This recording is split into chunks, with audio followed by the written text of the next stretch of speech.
Eu sou o professor Luiz Felipe da Fonseca Reis e ajudo fisioterapeutas a serem aprovados na prova de título de especialista, começando absolutamente do zero, estudando 2 horas por dia, mesmo sem muito tempo para estudar, mesmo começando agora, para que vocês sejam aprovados na primeira tentativa, agora em 2023.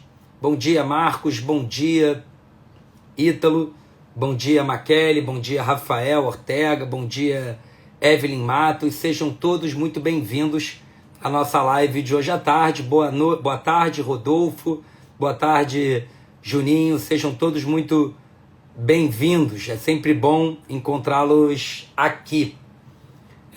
Boa tarde, Robson, nossa figurinha recorrente aí, qualquer momento que a gente está ao vivo, sempre encontro meu amigo Robson aqui. Boa tarde, Sônia, boa tarde, Paula, e vamos dar início agora à nossa live de hoje à tarde, live discutindo recursos terapêuticos em UTI. Esse é um tema muito importante para a prova de título de especialista, para você que está chegando agora, você que não tem tempo para estudar, você que está trabalhando em 2, 3 empregos diferentes, correndo de um plantão para outro e precisa descomplicar o teu caminho. A gente está aqui para mostrar para vocês que estudando 2 horas por dia, começando absolutamente do zero, com método, com estratégia, você é capaz e será possível passar na sua primeira tentativa. É o que a gente faz de melhor e é o nosso propósito que a gente tem feito. Bom, hoje então a gente vai discutir nesse momento os recursos terapêuticos em fisioterapia e terapia intensiva, especificamente sobre os recursos manuais. A fisioterapia, ao longo da sua história, ela percorreu, né? Ela vem desses recursos, né? Nós ingressamos na área de terapia intensiva no finalzinho dos anos 70, início dos anos 80, inicialmente como pareceristas, inicialmente para atender sob demanda, e as técnicas manuais de fisioterapia, elas sempre percorreram, né, o nosso fazer. Entretanto, no contexto do doente criticamente enfermo, no contexto de um doente entubado, em ventilação mecânica invasiva, existem outros pontos que merecem uma reflexão, que merecem uma discussão um pouco mais aprofundada. Esse é um tema sempre muito quente, né, nas reflexões que nós fazemos. Antes de entrar nos recursos manuais, é importante que a gente separe aqui, de uma forma bastante didática, os recursos terapêuticos entre os recursos passivos, os recursos assistidos e os recursos manuais, onde você usa a resistência manual para fortalecimento e etc. Falando um pouquinho de mobilização passiva, sempre que a gente fala isso, vem na nossa mente aqueles exercícios onde você mobiliza o membro inferior, mobiliza o membro superior, sem um diálogo tão grande com a função. Parece algo mais robotizado, algo que você vai ali, faz 3 séries de 10 para cada membro e entende aquilo como mobilização. Os recursos passivos, eles não objetivam nenhum tipo de ganho de arco de movimento, nenhum objetivo de ganho muscular. Os exercícios passivos, eles existem no escopo da cinesioterapia para manter aquela estrutura ósseo-mio-articular íntegra, funcionante, e em pacientes criticamente enfermos isso também é uma realidade. A pergunta que a gente faz é: o quanto isso contribui de fato para a prevenção de contratura muscular, de bloqueios articulares? Quanto é a dosimetria disso, né? Quantas vezes nós precisamos fazer, como fazer? E o que eu sempre ancoro, né? Imagine que você está atendendo um paciente numa fase aguda, um paciente no ambulatório. Você vai lançar mão de exercícios passivos tentando manter aquela integridade articular. No contexto do doente crítico, frequentemente muito sedado ou até em uso de bloqueador neuromuscular, a gente faz um diálogo com integridade da articulação.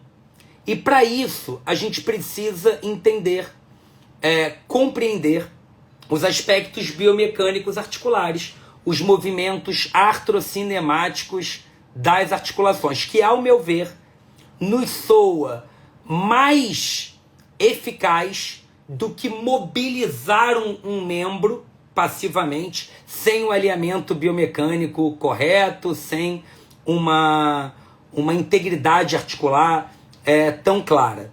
Então, como recomendação, e eu estou dando uma recomendação aqui como especialista, a gente sempre sugere que durante as interfaces de mobilização passiva, antes de você realizar movimentos em grandes amplitudes, que você mobilize essas articulações do ponto de vista artrocinemático. Que você faça os deslizamentos de cápsula inferior, de cápsula anterior, falando do complexo articular do ombro, né? Que você faça os movimentos de deslizamento, que são movimentos fundamentais para que o arco de movimento aconteça de uma maneira correta. O mesmo vale, e isso a gente poderia passar um dia inteiro discutindo com vocês aqui, para que eu faça abdução do meu membro superior no plano da escápula, ou seja, com uma abdução aproximadamente 45 graus de angulação, eu preciso que a minha escápula movimente também, né? Todos vocês aprenderam na graduação, e a gente conhece isso, que para cada 2 graus de amplitude do húmero, por exemplo, a sua escápula roda 1 grau. Existe uma relação aí de 2:1. Então, para que eu tenha o arco completo de abdução de ombro, por exemplo, a minha escápula precisa ser capaz de rodar externamente para manter o alinhamento da articulação glenohumeral, para manter a congruência da articulação acromioclavicular e, consequentemente, permitir que esse húmero excursione sem impacto no tubérculo maior do húmero, sem um desalinhamento biomecânico que não vai trazer qualquer tipo de benefício. Então, antes de mobilizar o doente em amplitudes maiores, fazer movimento, por exemplo, de tríplice flexão do quadril, movimentos mais amplos do membro superior, é importante que você mobilize, do ponto de vista intraarticular, essas articulações. E isso deve ser feito com doente em DD, isso deve ser feito com doente em DL, para mobilizar a escápula, para que você faça as estratégias passivas aí, orientadas pelo PNF, por exemplo, de anteroelevação da escápula, pósteroelevação da escápula, anterodepressão da escápula, pósterodepressão da escápula. O ideal é que o paciente esteja em decúbito lateral. Isso deve ser feito bilateralmente. Isso deve ser feito de forma sistemática, para que você garanta que essa estrutura esteja livre, para que esse paciente, depois que tiver sem sedação, depois que ele puder realizar movimentos assistidos e até movimentos livres, não haja nenhum impedimento do ponto de vista articular. Isso não é comum em UTI, a gente não tem costume de ver isso em UTI. Domingo eu estava de plantão e eu entrei na cabeceira do leito para fazer movimentos ali na região cervical, movimentos com paciente em decúbito lateral de escápula, de complexo articular do ombro. E o colega que estava de plantão, o médico, até me perguntou se estava acontecendo alguma coisa. Eu disse que não, que era a melhor posição para fazer aquele tipo de mobilização necessária para que depois a gente trabalhe em amplitudes maiores e depois evolua posturas. No doente que é possível você evoluir posturas. Então vamos romper com o paradigma de mobilização passiva, fazer simplesmente tríplice flexão do quadril, do membro superior, movimento de cotovelo, sem que eu tenha uma preparação articular, uma congruência articular, uma liberdade articular que te permita fazer isso com o alinhamento biomecânico necessário. Tá? Volto a dizer, a mobilização passiva não é para ganho de arco, não é para ganho de características musculares, é apenas para que isso não se torne um ofensor quando esse doente evoluir do ponto de vista motor, para que eu não tenha uma limitação provocada por uma incongruência inadequada da articulação. Isso deve ser feito no joelho, com os deslizamentos, os movimentos de rotação da tíbia em relação ao fêmur, os movimentos de translação. Isso deve ser feito no quadril. Você pode usar uma atadura para fazer o movimento usando o seu corpo para fazer os movimentos na articulação do quadril, que tem um grau de liberdade menor pela própria característica articular, antes de mobilizar esse paciente passivamente do ponto de vista de amplitudes maiores, tá?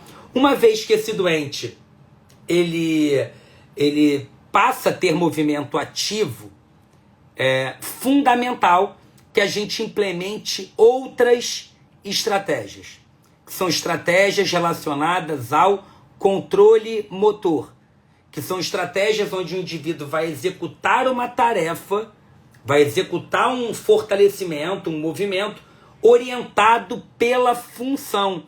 Função de pentear o cabelo, função de levar a mão ao rosto, função de levar a mão à orelha, função de levar um copo d'água na boca.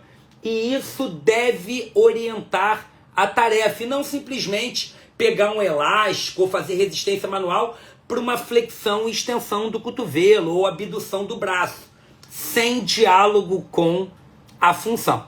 E uma vez que esse doente tem movimento contra a gravidade, né, que ele consegue ter pelo menos grau 3, aí sim nós buscaremos fortalecimento muscular com carga progressiva e assim por diante. Eu só fiz esse preâmbulo aqui para a gente discutir estratégias, né, de sistematização da assistência voltada para o movimento, né, para técnicas manuais, para que isso fique melhor ancorado aí para vocês, né? Isso é um paradigma que precisa ser vencido, isso é um paradigma que a gente tende a não executar em UTI.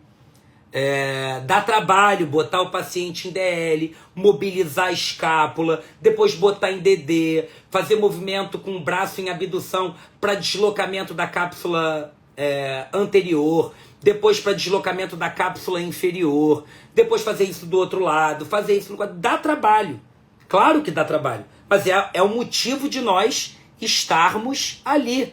Nós estamos naquele cenário para isso, e não para fazer coisas que não são nossas funções fazer. Se a gente assume funções que não são nossas, não sobra tempo para você fazer de fato a razão de vocês, de nós, né, existirmos nesse contexto. Tá bom? Então só um preâmbulo para a gente discutir. Passando agora um pouco para discutir técnicas manuais torácicas, que, sem dúvida nenhuma, é o objeto de maior questionamento, dúvida, discussão, sempre um tema muito quente, eu quis fazer esse preâmbulo para vocês. Técnicas manuais, recursos terapêuticos, são frequentemente cobrados na prova de título de especialista. Todos os dias nós estamos reunidos aqui para mostrar para vocês que estudando 2 horas por dia, começando absolutamente do zero, com estratégia, com método, com acompanhamento necessário, ancorando a aprendizagem, com conteúdo muito assertivo, dando significado ao que você aprende, você vai ser aprovado na prova de título de especialista ainda em 2023. Esse é o nosso propósito, é o que a gente faz de melhor aqui. Olhando para o ponto de vista torácico, eu quero fazer uma enquete rápida com vocês. Vocês já ouviram falar numa técnica de fisioterapia chamada tapotagem? Digita aí para mim nos comentários se vocês já ouviram falar, se vocês usam esse tipo de conduta na prática clínica de vocês. Eu quero ouvir vocês. Sim, do ponto de vista de ouvir falar, de conhecer a técnica, ou sim, do ponto de vista de executar a técnica na prática clínica. Já ouviu falar, mas não usa. Já ouvi falar, porém não uso. Ultrapassada, não. É sempre bom trazer uma reflexão como essa. Sempre que a gente fala em tapotagem, todas as pessoas da nossa área torcemos o nariz para esse tipo de conduta. Eu também torço o nariz para esse tipo de conduta. Porém, essa conduta ela existe. Essa conduta, ela existe. Se vocês derem um PubMed agora e colocarem aí os descritores MESH, tapotez, chest clapping, vocês vão encontrar em torno de uns 700 trabalhos publicados no PubMed sobre tapotagem. A maioria dos trabalhos com uma qualidade metodológica baixa, a maioria dos trabalhos que não são ensaios clínicos, são relatos de caso, são séries de caso, são estudos transversais, mas é uma técnica que existe. A gente pode se reunir aqui nessa live hoje e questionar o uso. Eu, Luiz Felipe, não uso essa conduta. A maioria de vocês que está aqui está dizendo que não usa. Beleza. Porque num cenário de um doente criticamente enfermo, existem outras condutas que podem fazer a função de uma forma muito melhor e muito mais segura. Mas a técnica existe. Ela existe do ponto de vista clínico. Ela já foi descrita no mundo. Vocês vão encontrar dados na literatura sobre isso. Vocês vão encontrar estudos sobre. Tem até revisão sistemática com meta-análise desse tipo de conduta. Ela existe. Tá? Robson está dizendo, eu usei na minha filha. Quando você não tem... Eu também já usei no meu filho. Se você tem um cenário onde você não tem nenhuma outra forma de fazer, você vai fazer. E não vai estar cometendo iatrogenia, gente. Não vai. Porque a técnica existe. Boa ou ruim, a gente pode discutir, não é boa. Legal, mas ela existe. Eu não estou aqui defendendo, pelo amor de Deus. Só estou dizendo que é algo que existe na literatura. Ok? Os dados mais atuais mostram que os resultados são pequenos. O custo da conduta, do ponto de vista clínico, pode ser alto. E existem outras formas muito melhores em UTI de conseguir o mesmo objetivo com uma qualidade muito melhor. Beleza, vamos em frente.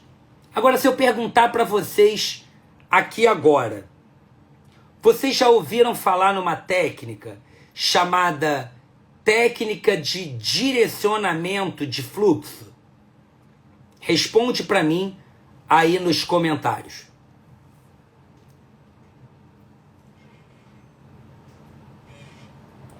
Vocês já escutaram falar nessa conduta? Técnica de direcionamento de fluxo, onde você comprime um tórax para deslocar o ar para o outro lado. Vocês já escutaram falar nessa conduta? Todos vocês estão dizendo aqui que já ouviram falar. Vocês usam na prática clínica de vocês essa conduta?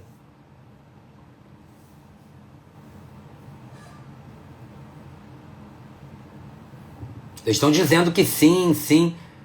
Qual é o objetivo dessa conduta?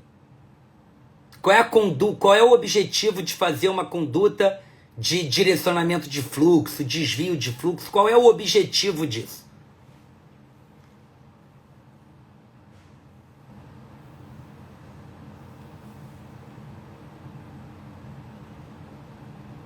Qual é o objetivo?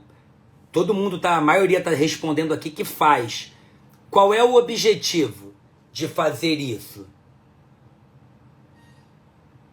Não importa se é em pediatria, em neo, em adulto, não importa. Qual é o objetivo da conduta? De você comprimir um lado, qual é o objetivo disso?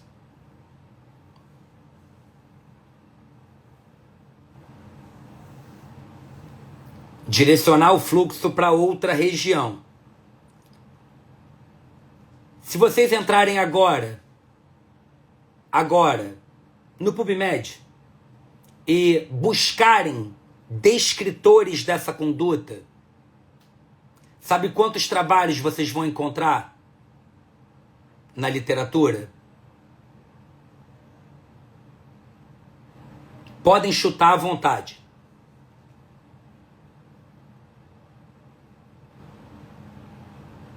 Digita aí nos comentários. Quantos trabalhos na literatura no mundo existem no PubMed sobre redirecionamento de fluxo, sobre técnica de direcionamento de fluxo? Mila botou 12. Fábio Intensivo botou nenhum. E a resposta, Fábio, você está correto, é 0. 0. Não existe nenhum trabalho na literatura, nenhum trabalho na literatura que sequer descreva esta conduta. Nenhum. Aí você pensa, pô, Felipe, mas se eu comprimo um lado, em ventilação mecânica, o ar vai se direcionar para o outro. Isso é verdade. Agora, para que fazer isso? Porque eu quero aumentar a expansão do lado contralateral. Coloca o paciente em DL. Faz hiperinsuflação com ventilador mecânico em DL. Coloca o doente em pressão controlada. Aumenta o delta pressórico. Ajusta o tempo com o paciente em DL. Você vai fazer de uma forma muito mais eficaz, respeitando princípios fisiológicos, com a segurança que o ventilador mecânico traz, com monitorização de que aquilo está dando certo, e vai deixar de usar uma conduta que jamais foi descrita no mundo. Jamais. E eu estou afirmando para vocês, se cair qualquer conduta de direcionamento de fluxo na prova de título de especialista, marque como errada, porque não vai cair. Não vai cair. Jamais você vai ter uma resposta correta na prova de título de especialista, seja em adulto, seja em pediatria, seja em neo, que diga que esse tipo de conduta é benéfica para o doente. Não é. E não é porque não seja, porque ninguém nunca estudou isso. E a gente não pode executar condutas com o ser humano que nunca foram descritas. Isso é, do ponto de vista até bioético, complexo. Eu não posso experimentar com doente, né? Então, muita atenção, porque na área de fisioterapia torácica, tem muito de achismo, muito de discurso falacioso, que o discurso é bonito. Não, eu estou mobilizando, trabalhando com biomecânica, balela, papo furado. Acredite na ciência. Se a ciência não mostrou eficácia, se não há plausibilidade fisiológica, não há razão de fazer. E eu sou um defensor de técnicas manuais. Só que técnicas manuais descritas e com objetivo. Não faz sentido usarmos uma conduta que sequer alguém disse que essa conduta funciona, se é que sem sequer que alguém tenha dito como fazer a conduta. Porque é ensinado na graduação, Levé? Essa é uma pergunta que não quer calar. Na universidade que eu trabalho não ensinamos, com certeza absoluta. Tá? Não ensinamos há anos, tá? Por que ensinam isso na graduação? Uma pergunta de prova. De prova. Vou trazer outras reflexões aqui para nós. Vocês já ouviram falar de uma técnica chamada vibrocompressão? Digita aí nos comentários para mim.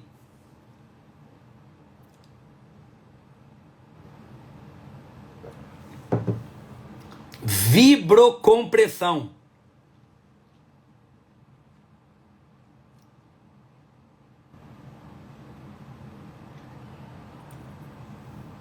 Todo mundo já ouviu falar, talvez seja uma das condutas mais feitas na prática clínica. Cai em concurso pra caramba, como técnica de remoção de secreção e tal.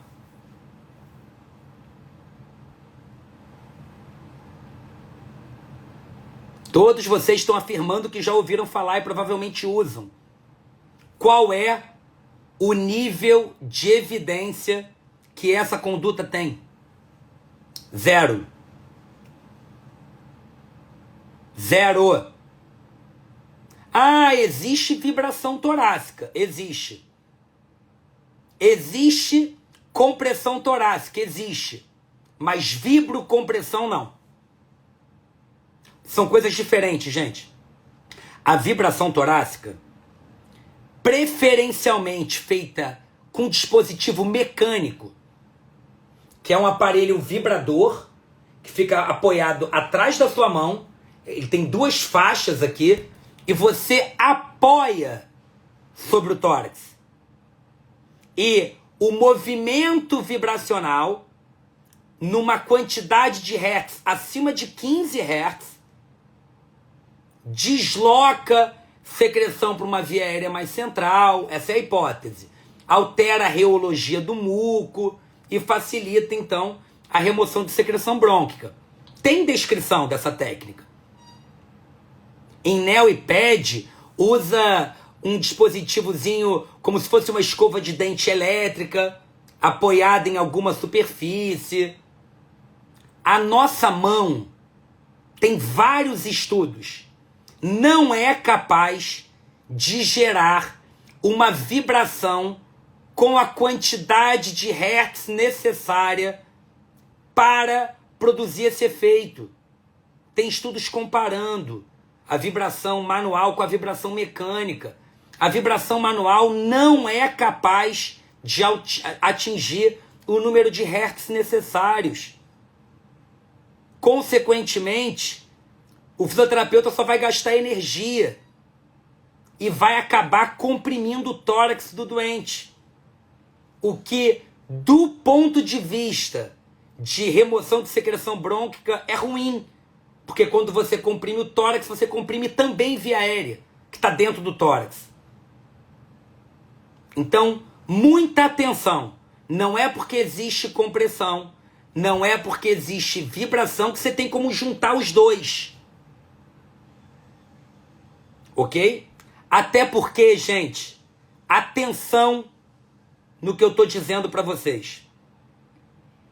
A técnica de compressão torácica, ela foi descrita na década de 60 por um autor chamado Mackenzie, idealizada para remoção de secreção brônquica e facilitação da tosse em pacientes com doença neuromuscular, em pacientes com traumatismo raquimedular alto. Essa técnica descrita, chamada Chest Wall Compression, que é compressão da parede torácica, ela foi descrita nos anos 60 como uma compressão no andar superior do abdômen.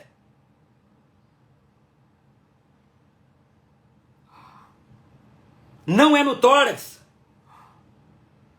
Não é no tórax. A técnica de compressão da parede torácica, o nome, a tradução literal é essa, é feita no andar superior do abdômen, com o intuito de fazer uma tosse manualmente assistida. O principal músculo expiratório, gente, para tosse, qual é? Digita aí nos comentários. Que tá bonito.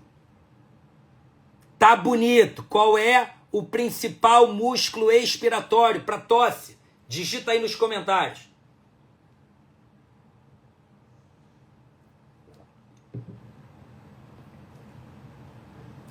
Vamos fazer uma live interativa. Mudar esses conceitos. Ancorar o aprendizado. Para que você, estudando 2 horas por dia, começando do zero, chegando aqui no perfil agora, você seja aprovado na prova de título de especialista na tua primeira tentativa. Isso não é no campo do eu acho, eu não trabalho com eu acho. Só trabalho com ciência. Ok? E eu estou afirmando para você que é possível. Com estratégia, com método. E é por isso que vocês estão aqui. Para vocês que estão me ouvindo falar aqui, no dia 16, 17, 18 de janeiro, a gente vai fazer um evento gratuito online aqui no Instagram. O link está na bio para vocês se inscreverem. E esse evento ele é 100% dedicado a romper com os principais medos e dores que o fisioterapeuta intensivista tem para aprovação na prova de título de especialista. 2023 já chegou.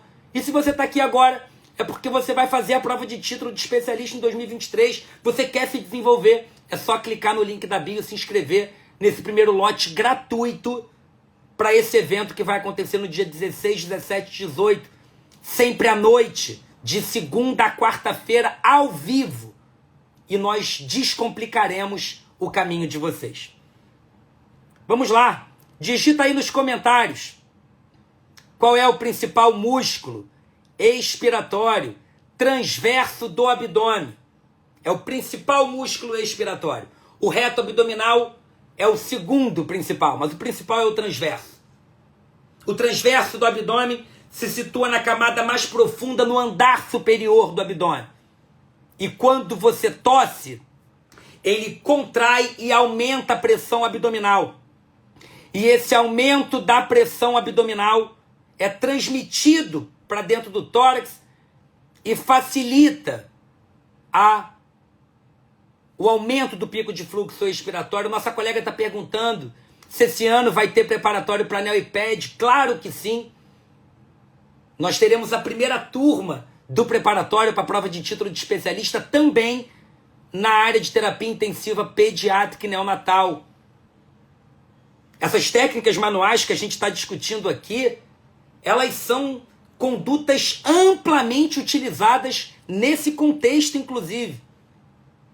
Muita atenção para que vocês não deixem pontos na mesa, para que vocês não percam a oportunidade de embarcar nesse trem. A porta já está aberta. De 16 a 18 de janeiro, vaga limitada, primeiro lote gratuito, é só clicar no link da bio, se inscrever, preencher o cadastro, entrar nos grupos do WhatsApp, que já tem alguns grupos da nossa lista de espera, se inscrever e não perder absolutamente nada daquilo que vai descomplicar o teu caminho para aprovação na prova de título de especialista em 2023. Então, a técnica, como eu estava dizendo, foi descrita na década de 60, feita no andar superior do abdômen. E aí o fisioterapeuta, em algum momento da história, traduziu isso para o Brasil como compressão do tórax. Não! Parede torácica é tórax mais abdômen. Esse binômio, ele compõe a parede torácica do ponto de vista fisiológico e clínico. A manobra de compressão torácica deve ser feita no andar superior do abdômen, não no tórax. Porque quando você comprime o tórax, dentro do tórax tem via aérea também. Você também comprime via aérea. Quem dera que eu pudesse chegar com a minha mão no alvéolo e fazer assim. E deslocar essa secreção para uma via aérea mais central. Mas não é isso que acontece. Quando você comprime o tórax, você comprime também via aérea. E nesse doente, com acúmulo de secreção, ele tem um risco maior de colapso precoce de via aérea. Você vai comprimir e o doente vai limitar fluxo expiratório. Você vai, ao invés de aumentar o bias flow expiratório, você vai reduzir ele. Muita atenção, ok? Então, compressão torácica, andar superior do abdômen. Vibração torácica feita manualmente. Muito cuidado para que não haja compressão. E saibam vocês que é uma conduta que tem pouquíssima eficácia feita manualmente. Se você tem um dispositivo mecânico, um vibrador, que fica atrás da sua mão e você apoia no tórax e aquela vibração do equipamento vibra a parede torácica e você sustenta ali por 10, 15 minutos, você consegue sim mobilizar a secreção, principalmente colocando o paciente em posição que facilite por efeito gravitacional a drenagem e etc. Mas, quando você combina vibração com compressão e acredita que isso é capaz de remover secreção brônquica de forma adequada, sinto dizer, você está fazendo uma conduta não descrita na literatura. Existem alguns poucos trabalhos feitos no Brasil, com uma qualidade metodológica muito ruim, que você vai na origem, quem descreveu a técnica, quem ensinou e provou como faz, você não encontra. Parece a história de quem conta um conto aumenta um ponto, né? Alguém vai dizendo que é para fazer assim, mas ninguém sabe a origem, da onde isso veio, como começou. Na prova de título de especialista isso não cabe. Na prova de título de especialista, se você for com esse mindset, você vai ficar no grupo dos 85% dos fisioterapeutas reprovados na prova de título. Porque a prova de título de especialista, ela exige profundidade, ela exige um conhecimento mais up-to-date, ela exige uma reflexão mais baseada em evidência. E, consequentemente, você vai precisar ampliar o teu olhar, sair desse senso comum de que eu aprendi na faculdade assim, todo mundo no plantão faz assim. Você não é todo mundo, você é obstinado e você está aqui conosco. E nós vamos levar vocês, estudando 2 horas por dia, começando do zero, a ser aprovado na prova de título de especialista em 2023. E deixe os outros que estão fazendo o que todo mundo faz no grupo dos 85% que não vão passar na prova de título. Ponto, simples assim. O processo é esse. E é por isso que vocês estão aqui todos os dias no Café com o Especialista, cedinho, na hora do almoço, quando a gente está ao vivo aqui com vocês, para descomplicar o caminho de vocês, gente, para trazer uma reflexão mais aprofundada. E aí, se a gente mergulha um pouquinho mais, a gente fala de uma outra conduta. Essa, então, me preocupa. Uma técnica chamada compressão e descompressão súbita. Tracionamento, descompressão, Eu não sei nem o nome. Cada um chama de um jeito. Cada lugar do Brasil, que tem dimensão continental, as pessoas chamam de um nome. Digita aqui nos comentários, gente. Qual é o nome que essa conduta tem aonde vocês trabalham? Compressão e descompressão, tracionamento e descompressão, compressão e descompressão súbita. Digita aí nos comentários para eu aprender novas nomenclaturas dessa conduta. Por favor. Digita aí, eu quero ouvir vocês.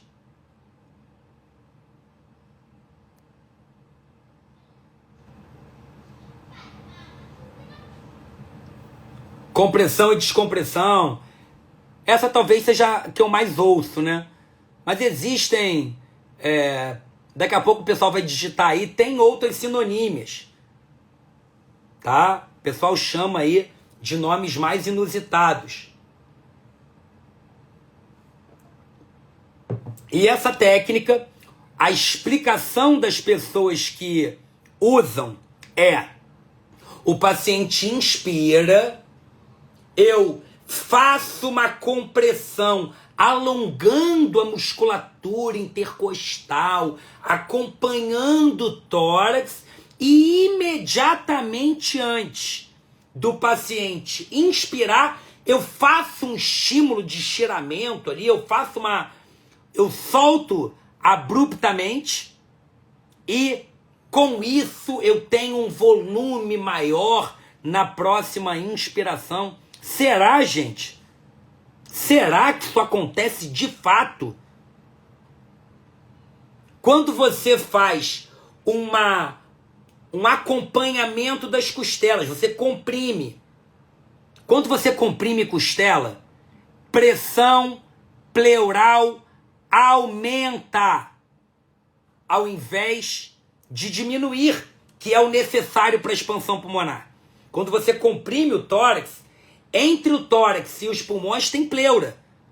Qualquer manobra compressiva no tórax aumenta a pressão pleural e reduz a pressão transpulmonar. Como reexpandir algo reduzindo a pressão transpulmonar? Aí eles dizem assim: não, Felipe, mas no final eu descomprimo. Parece até sessão do descarrego, né? Faz um negócio assim, parece até é espiritual, né? Eu brinco com os meus alunos, é espiritual. Chega e sai de ré, vai embora. Faz uma manobra assim, como se o tórax tivesse inércia. Gente, tem um trabalho de um professor chamado Milik Emily, só um dos maiores fisiologistas da história, dizendo, década de 70, que a inércia do tórax é desprezível, é nula. Então, descomprimir não vai acontecer nada. Quando você descomprime, o tórax não faz isso e volta. A inércia do tórax é desprezível. Aí o pessoal da neonatologia fala assim: não, mas o bebezinho tem um tórax muito complacente. Pior ainda, porque sofre mais as consequências da compressão. Ele até tem uma inércia um pouco maior, não é desprezível, é perto de zero. Não é desprezível. Mas quando você comprime, você tem consequências devastadoras. Ah, não, mas é a biomecânica torácica, porque as costelas do bebê são horizontalizadas. Balela! A costela é horizontalizada porque a criança está em desenvolvimento. Não é a tua mão que vai mudar isso. Ah, não, eu estou dando aqui apoio diafragmático. Balela, prova. A gente está num nível aqui, gente. A gente está aqui falando para futuros titulados, especialistas. A gente precisa ampliar o olhar, pô. A gente precisa de uma reflexão baseada em ciência. Aonde está a ciência? Para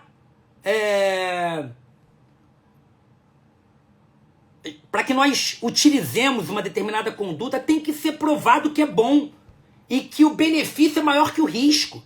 Senão não é para fazer. Ah, Felipe, se eu não fizer isso, eu não vou fazer nada. Olha, se você acha que não fazer isso é não fazer nada, olha, você precisa rever os seus conceitos, assistir todas as nossas lives aqui de manhã, todas as nossas lives da tarde, e entender que existe muito mais coisa do que isso. Então, amplie o olhar. Pergunte. Sabe quem, gente? Não pergunta ao seu colega do plantão, não. Pergunta ao PubMed. Pergunta ao Medline. Pergunta a Pedro, base de dados feita pelo grupo australiano que reúne todas as evidências de condutas fisioterapêuticas. Pergunte a American Association for Respiratory Care, que é quem cuida da nossa especialidade, que é quem baliza as nossas ações. Pergunte a eles. Não pergunta para o teu colega do plantão, ou nem para o guru que vende o curso de 5 dias aí, caro pra caramba, para ensinar essas baboseiras. Desculpa dizer. Eu tô numa vibe que não cabe mais. Não cabe mais nós ficarmos refletindo isso, gente.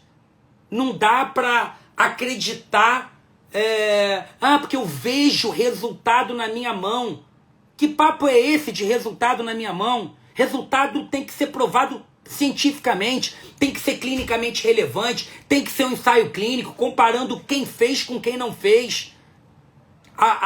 O desfecho tem que ser definido, tem que ter randomização, tem que ter alocação, sigilo de alocação, tem que ser publicado e revisado por pares. E provar que aquela conduta é melhor do que não fazer nada. Se não for assim, não faça.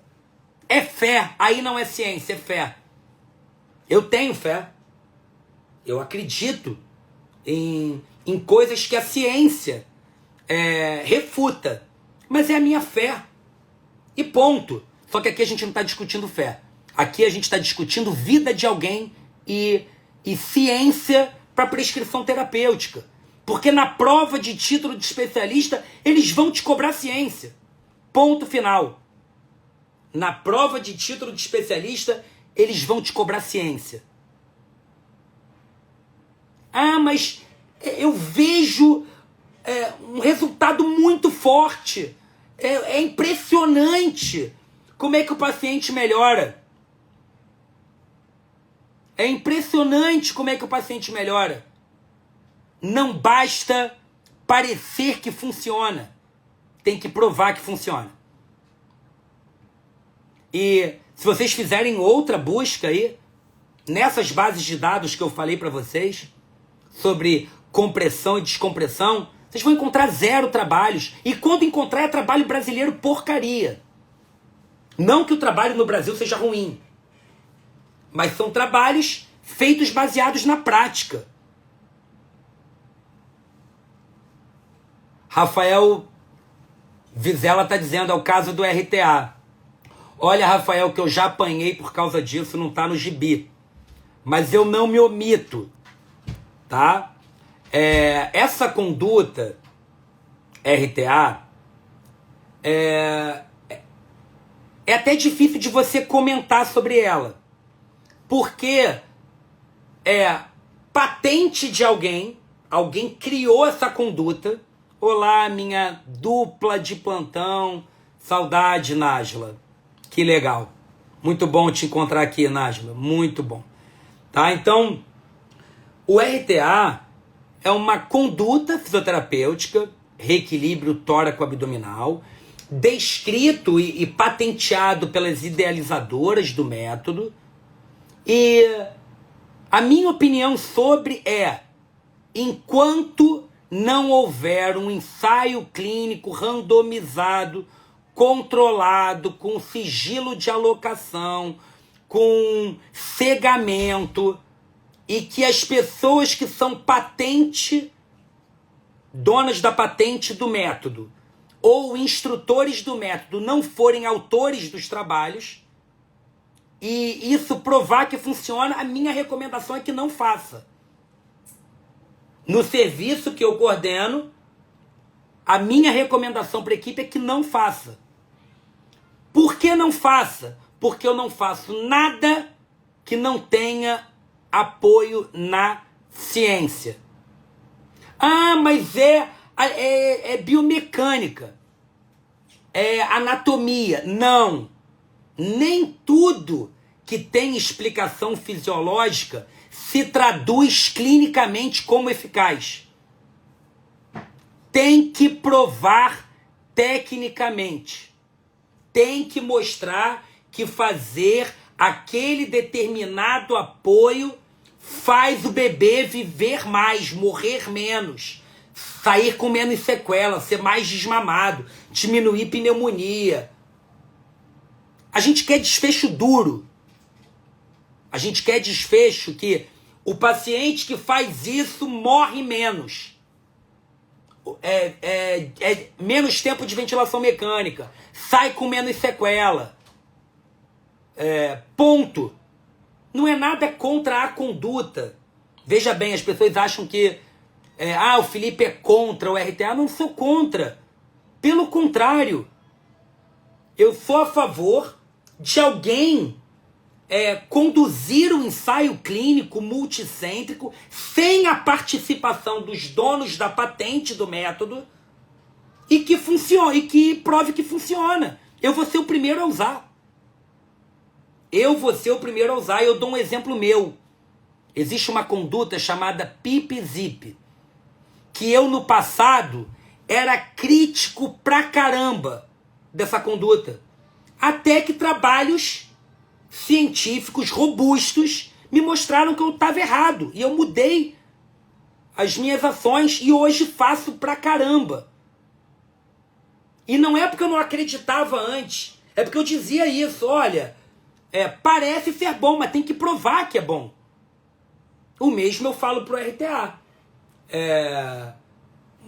Há pouco tempo atrás, eu recebi um encaminhamento de uma pneumo que encaminhou uma criança lá para o ambulatório da polícia que eu trabalho, dizendo fisioterapia RTA. Eu liguei para ela. Aí eu liguei para a pneumo.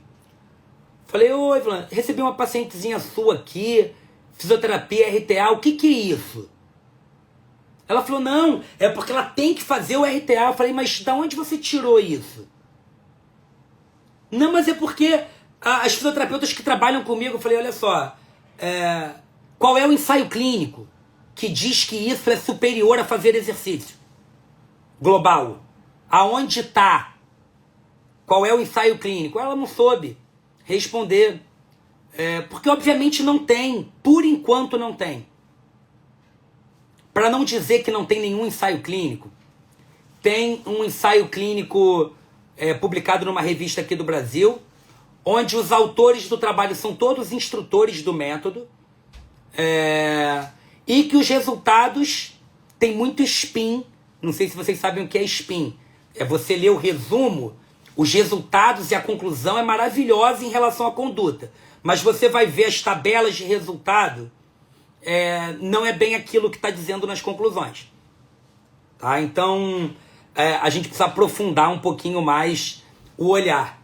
Eu brinco, recentemente eu assisti uma live de um professor falando de kinesiotaping. E o cara foi massacrado, dizendo, eu vejo melhora. E ele disse, eu concordo 100% com ele. É bom, prova que é bom. É bom, prova que é bom. Ah, mas eu vejo edema reduzindo. Prova que é bom. Não basta eu achar que é bom. Fisioterapia não cabe, gente. Mas isso, nós precisamos mudar de vez o nosso fazer. Senão, gente, vocês estarão no grupo dos 85% dos fisioterapeutas que não são aprovados na prova de título de especialista. Porque a gente está baseando a nossa ação em crença. Esquece crença, esquece fé. A gente está aqui para discutir o que a ciência diz. A prova de título de especialista não é um concurso para a prefeitura, não é um concurso para o hospital tal. ela vai te dar o certificado mais importante que um profissional intensivista tem, que é o título de especialista. Jamais ela vai te cobrar algo que não tem apoio na ciência. Não vai fazer isso, porque a curadoria disso é da Associação Brasileira de Fisioterapia Cardiovascular, Respiratória e Terapia Intensiva, seja no adulto, seja em neo e ped. Ela não vai fazer isso, porque ela vai ancorar na ciência. Ela vai ancorar na ciência, porque é uma associação que pauta as suas ações nisso. Nem tudo que parece que é bom.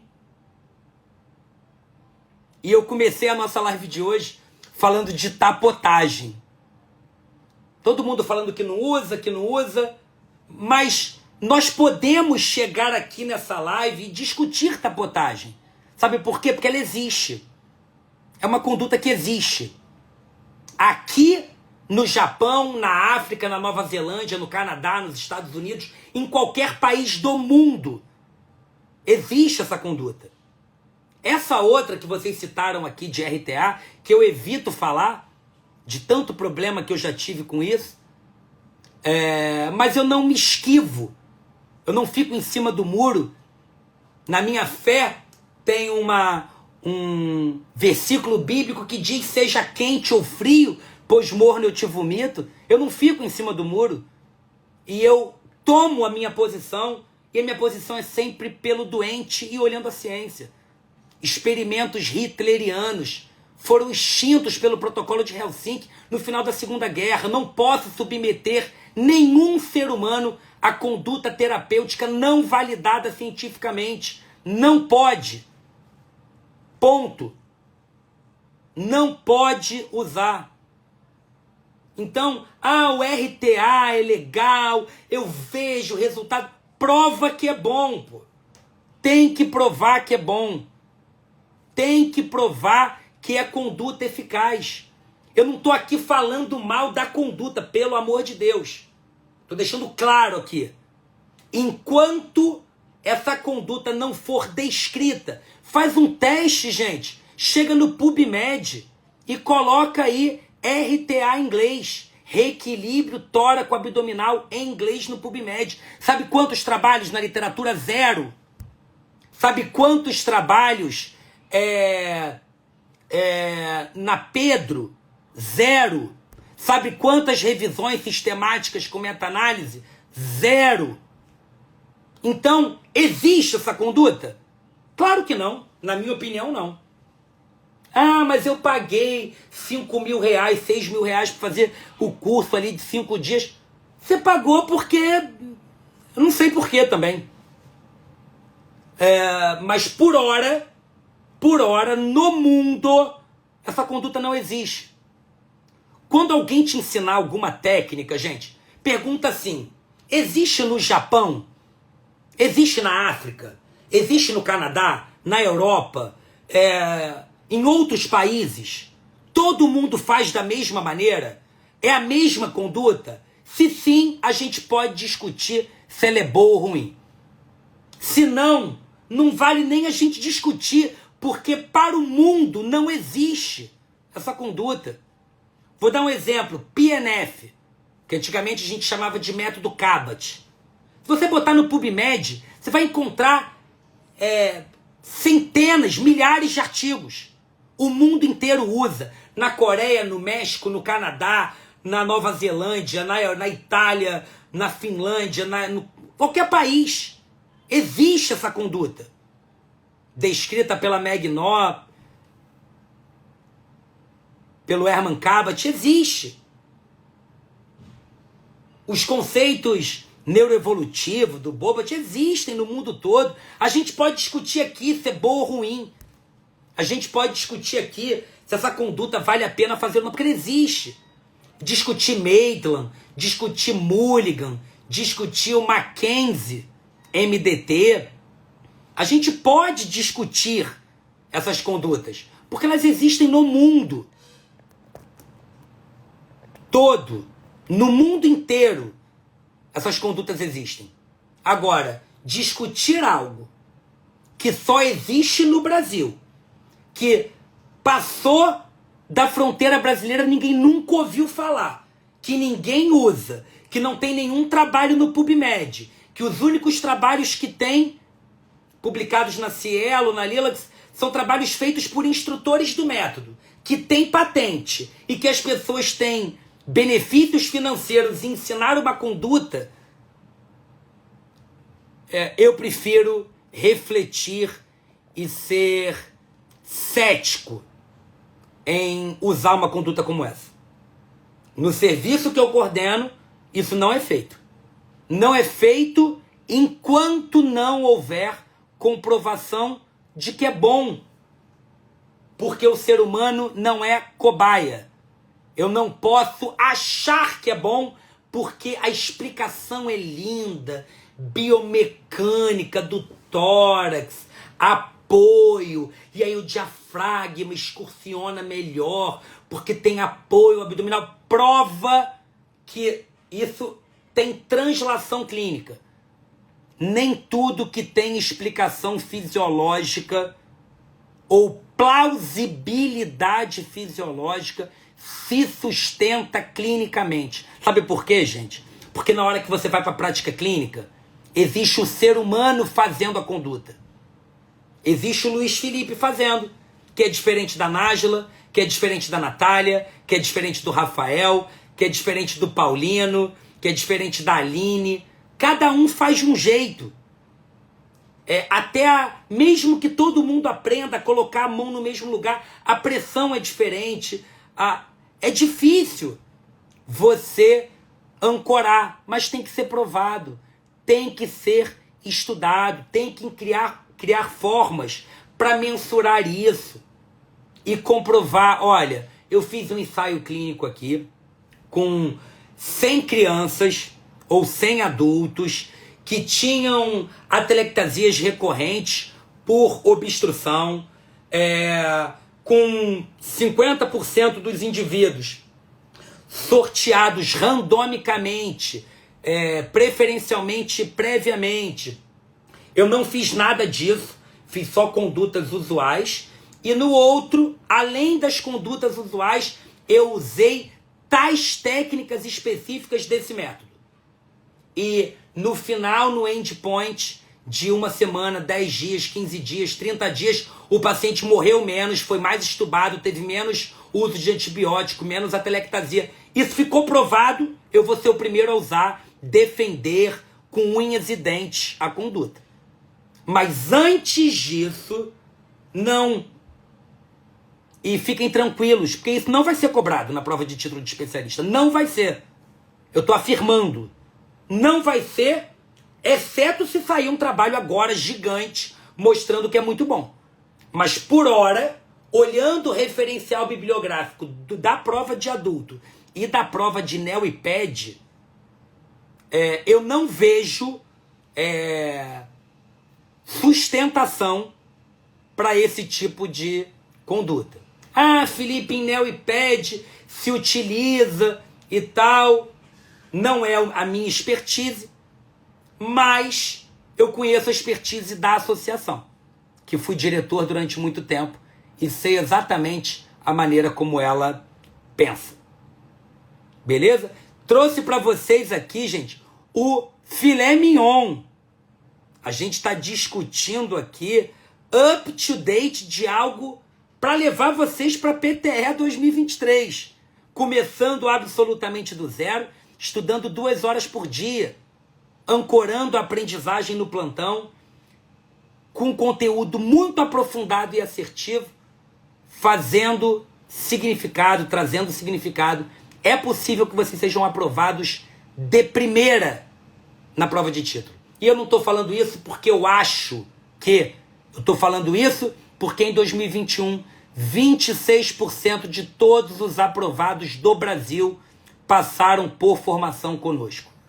113 alunos no universo de 407 aprovados, entre 3.572 inscritos na prova, só de adulto.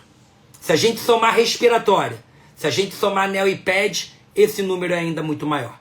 E em 2023, atendendo a pedidos, nós teremos a primeira turma do preparatório com o mesmo método nosso, com um timaço de professores para preparar vocês que vão fazer a prova de título para a área de terapia intensiva pediátrica e neonatal.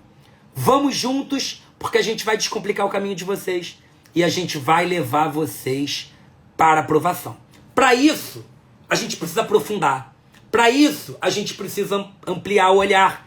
E precisa mais do que nunca, gente, vencer crenças que amarram a gente, crenças de que não é possível fazer, crenças de que eu não consigo, crenças de que é muito difícil, crenças que eu vou esperar o edital, essa é a pior delas, eu vou esperar o edital sair para estudar.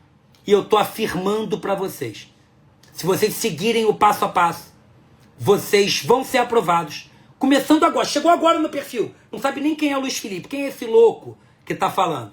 Eu estou afirmando para vocês que é possível e nós vamos levar vocês para aprovação.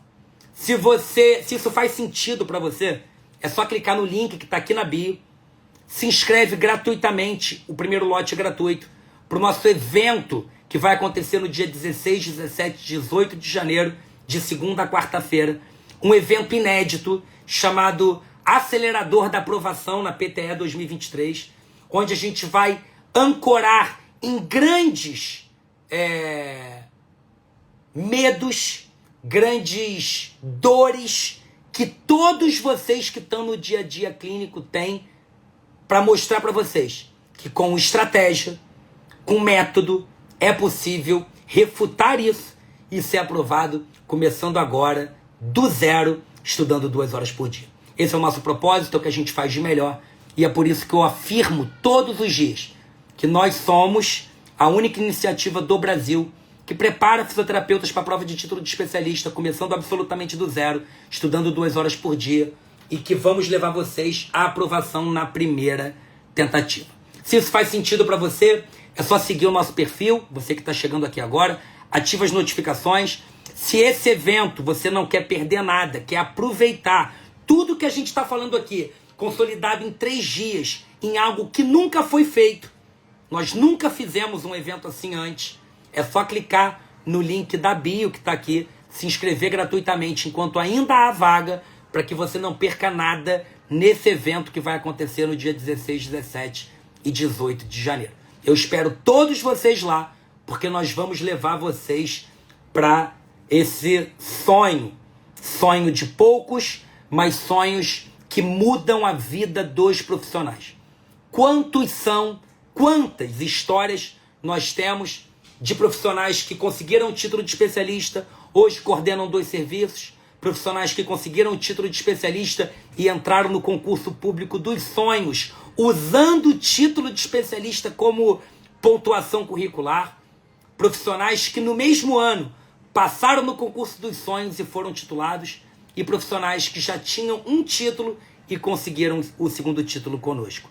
Nós vamos ajudar vocês, a oportunidade está aqui, um evento 100% online e gratuito, e eu, professor Luiz Felipe, que ajudo fisioterapeutas a serem aprovados na prova de título de especialista, estudando 2 horas por dia, começando absolutamente do zero, estou recomendando fortemente que ao final da live, clique no link aqui da bio, se inscreva gratuitamente, preencha o cadastro, responda pequenas perguntas que existem ali e se inscrevam para esse evento que vai mudar a tua vida e a vida da tua família. No mais, eu agradeço a vocês a presença nessa live fabulosa, uma live inédita. Eu nunca discuti isso aqui com vocês, num tema que é um tema espinhoso, um tema repleto de muita crença, um tema repleto de muita discussão, um tema repleto de muita discussão, de muita reflexão, mas que sem dúvida nenhuma vai mudar a vida de vocês para sempre. Fala para eles, Maria. Espero vocês dia 16 na jornada da aceleração. A gente vai acelerar vocês para a prova de título de especialista em 2023. Todos os dias estamos juntos aqui no Café com Especialista e todos os dias tem alguma novidade para vocês aqui para descomplicar o caminho de vocês. No mais, beijo grande para vocês. Muito obrigado pela audiência. Foi fabulosa essa live e certamente a minha equipe vai preparar, vai editar essa live e vai disponibilizar para vocês, para quem chegou depois e não pôde assistir toda a reflexão. Foram 60 minutos aqui full de discussão muito rica, muito aprofundada, e quem esteve aqui deu um passo grande para entender realmente quais são os skills necessários para aprovação na prova de título de especialista. No mais, muito obrigado a todos vocês, beijo grande. Mais tarde tem mais, amanhã tem café com o especialista, fica atento que tem muita coisa legal aqui para vocês. Terminando a live, não deixa de clicar no link da bio, gente. Se inscreve e não perca a oportunidade de mudar a tua vida. Um abraço grande e vamos juntos até o fim.